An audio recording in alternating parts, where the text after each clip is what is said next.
Coba bayangin dulu, lu punya seseorang yang begitu deket sama lu. Orang itu bikin hari-hari lu tuh begitu lengkap, tapi perlahan jarak waktu dan keadaan tiba-tiba ngerampas semua itu. Lu cuma bisa nyimpen dia di kepala gitu, tapi nggak ada di genggaman. Itulah yang bikin 5 cm per second ini masih terasa relevan sampai saat ini gitu. Film ini tuh bukan sekedar tentang cinta, tapi tentang ketidakberdayaan kita sebagai manusia. Dan jujur setelah nonton anime ini gitu, rasanya gue tuh bingung, gue tuh pengen marah, tapi juga kasihan di sisi lain sama cowok yang namanya Takaki ini nih. Ya ini nih dia mukanya, ini orangnya nih gitu. Ya, wakil seorang penikmat anime yang bakal bahas cerita fiksi buat ngerti realita gitu. Selamat datang buat lo yang baru nyasar ke skill hub gitu. Jangan pernah takut nyasar, karena kadang nyasar adalah salah satu cara buat tahu apa yang sebenarnya kita cari gitu.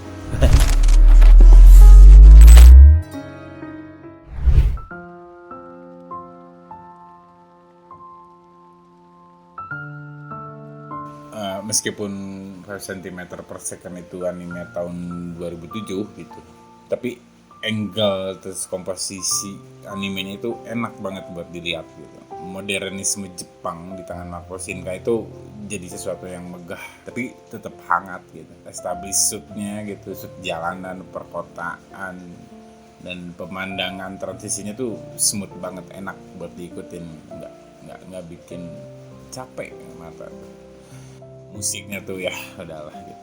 Udah lama sebenarnya gue nggak nonton anime Makoto Shinkai, tapi rasanya masih sama gitu, masih tenang, indah sekaligus nyesek gitu. Pasti selalu ada bagian itu nih, gue nggak tahu kenapa gitu. Bahkan ada momen kayak AMV di akhir-akhir yang bikin kaget lah, kenapa tiba-tiba kayak AMV gini gitu. Tapi justru momen itu pun yang bikin vibe jadi beda, itu bagus banget sih ada di sini.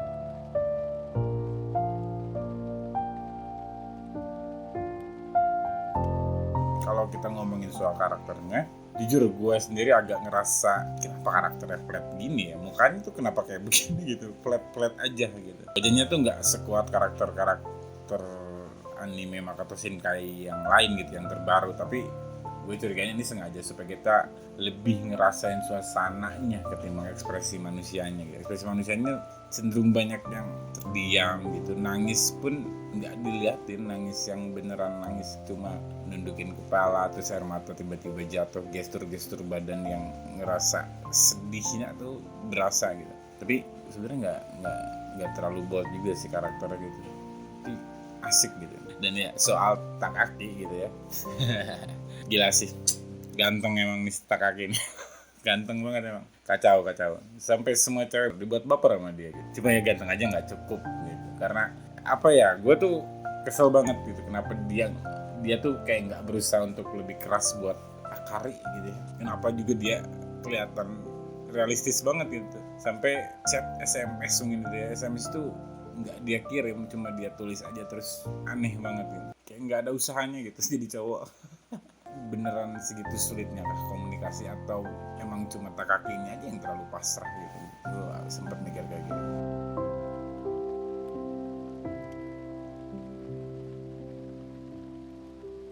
Kalau soal Akari dan Kanae, ini cewek-cewek ini gitu, dan Akari, gue agak heran kenapa dia nggak kelihatan terluka sama sekali gitu. Ini kan kayak santai aja gitu, aduh iya nggak kelihatan sedihnya gitu, seolah-olah semuanya tuh baik-baik aja gitu berarti, padahal kita tahu di dalam hatinya gitu pasti ya nggak sesederhana itu gitu ya.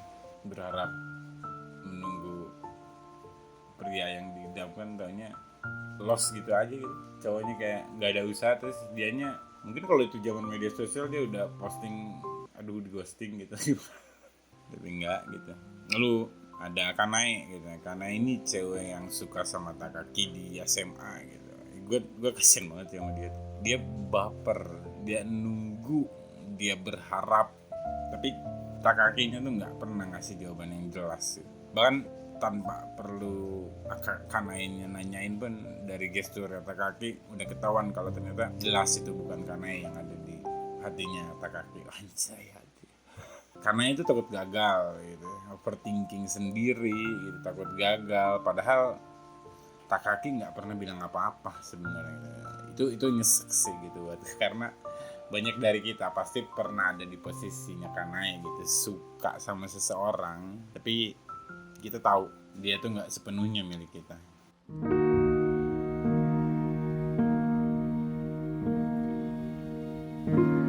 Dan di sini gue mulai paham gitu kenapa film ini dikasih judul 5 cm per second. Karena cinta, anjir, cinta dan malam. Enggak, sorry. Karena cinta kadang tumbuh, kadang layu sepelan kelopak sakura yang jatuh. Bukan karena kita nggak cukup berjuang, tapi karena hidup nggak selalu nurut sama keinginan kita. Kadang kita harus melepas sesuatu, meskipun hati masih pengen banget ngejar. Dan jujur aja, film ini bikin gue flashback ke perasaan takut kehilangan sekaligus rasa penyesalan karena gak berani ngungkapin sesuatu di waktu yang tepat.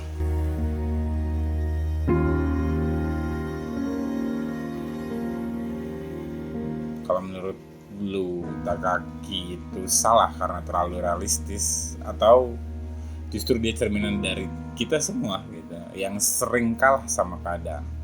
Ya tulis pendapat lu di kolom komentar gitu. Gue pengen baca cerita kalian gitu. Dan kalau video ini bikin lu keinget sama seseorang, jangan ragu buat share gitu. Siapa tahu ada juga yang lagi keinget kalian di sana.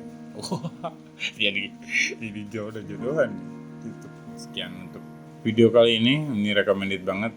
2007, 2025 masih bagus buat ditonton, isunya masih relevan banget menurut gue. Karena tentang cinta gitu.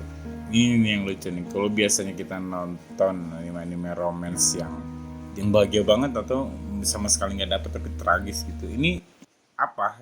Ya apa? Ini apa? Ya udah hilang tuh bisa kayak gitu segitu aja gitu. Kehilangan seorang tuh bisa kayak begitu aja gitu digambarinnya gitu. Sekian video kali ini gitu untuk konten kali ini. Mohon maaf kalau ada salah kata atau salah info atau apapun kesalahan gue di video di konten kali ini gitu. Lu boleh banget tegur gue di kolom komentar, komen aja di situ, bebas gitu. Jangan lupa gabung di Discord gitu, di linknya ada di deskripsi di bawah gitu. Dan lu boleh juga follow semua akun media sosial Skill Hub ya, Facebook, TikTok, IG, Twitter, X maksud gue. Boleh di situ ada semua dan lu bisa tonton video-video lain dari gue. Thank you yang udah nonton. Gue Kiel, menikmati, pikirkan dan hayati. Dah.